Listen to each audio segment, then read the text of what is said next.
Previously on United Chronicles, Montag and Vestra go to the abandoned quarry to find her pet Zeloth and accidentally unleash an evil not seen in over 1,000 years.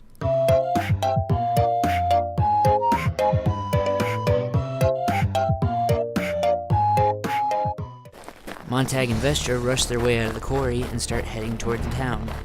As they get closer, they notice how the atmosphere around them is getting darker and there is a glow ahead. Vestra stops in her tracks as she sees the town covered in darkness as it burns. Homes and shops set ablaze, blood spilling in the streets, the innocent dying. Distant details skewed by the darkness that has been brought. The only light there is that from the burning town. Vestra, come on! We don't have much time. We need to get in there and help.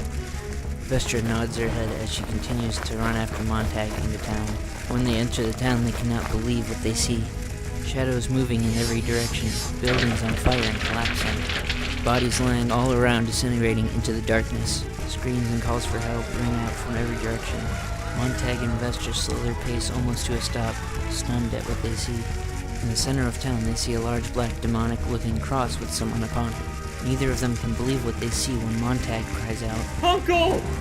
This makes Vestra freeze in her tracks as she thinks of her own family, knowing what their outcome was. And she doesn't make a move as Montag rushes toward his uncle with tears in his eyes. Uncle, are you okay? What's going on here? Montag, thank goodness you're here. Get to our house. Beneath the statue of the third King Kakra. There is a tunnel. You need to get down there and gather what's there. You'll know what to do. Uncle, I can't leave you here. I can't leave you like this. Montag, look at me. Montag looks at the spikes in his uncle's arms and legs along with the dark slash across his chest, and notices the black smoke flowing out of him, his body slowly disintegrating into the shadows at a rapid pace. I'm dying, Montag. You need to gather the supplies and leave here. Our worst fears have come true. The Umbra Bellator are back, and they need to be stopped.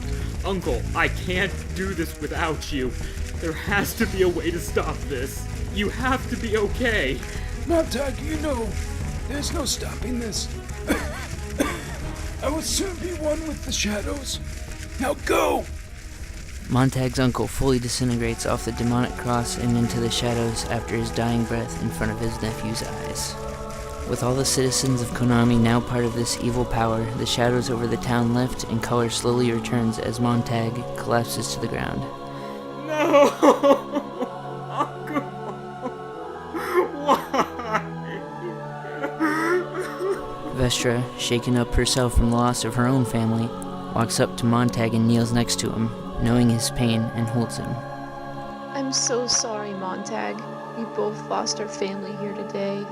Your uncle and my parents. I heard the whole thing.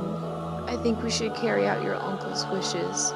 He'd want us to. Montag doesn't respond, but embraces her as they both begin to cry, letting go of their emotions and just trying to comprehend what has happened. After a few minutes, neither of them feeling good about what has happened or what they have to deal with, compose themselves enough to carry on.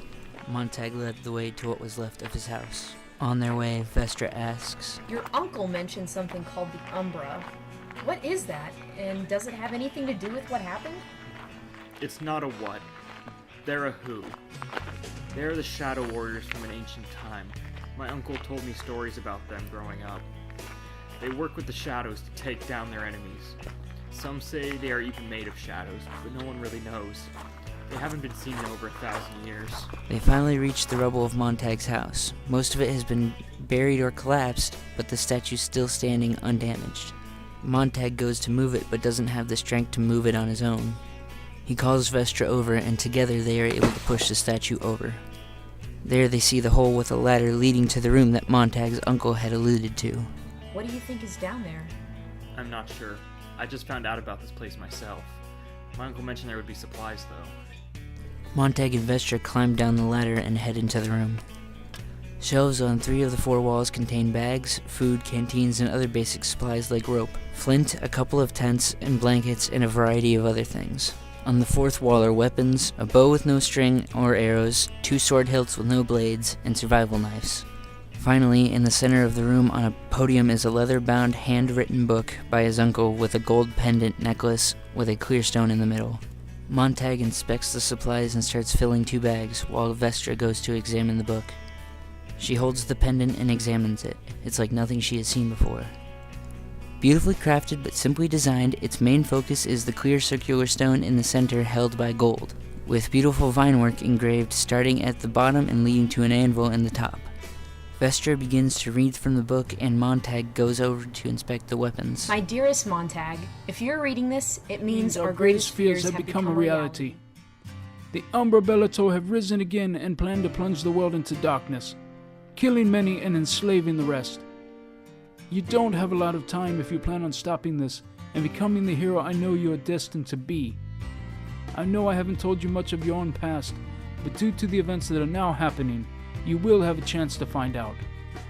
The weapons I have left for you are part of a set of the most powerful weapons ever crafted, forged over 1,000 years ago in a kingdom that no longer exists.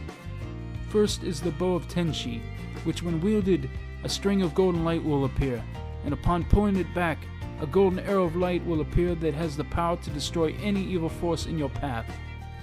Next are the Swords of Akil, meant to be dual-wielded. They produce golden blades of light capable of cutting down anything that stands in your way. Once you are equipped and ready to go, I need you to travel to the city of Lunaris And speak to the Black Phoenix Council. They will tell you where to go from there. Good luck, Montag. I love you. Montag, do you know what's going on? This doesn't make any sense to me. When I was a kid, my uncle would always tell me stories of ancient civilizations. When he was younger, he was a traveler, and he'd always come back with gifts and stories about ancient history, magical items, and myths from other lands. The stories he told me about the most were the ones about these 4 heroes, Tenshi, Achil, Trig, and Umut.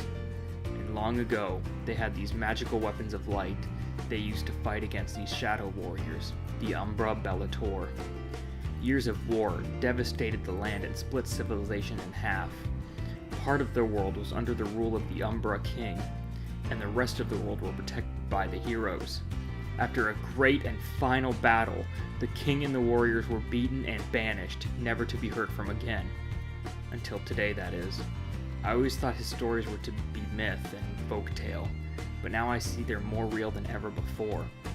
And it looks like he's been trying to reassemble these weapons in case something like this were to happen. Almost like he knew this was going to happen. But where are the other 2 at?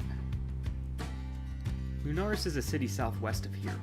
I'm not exactly sure where though.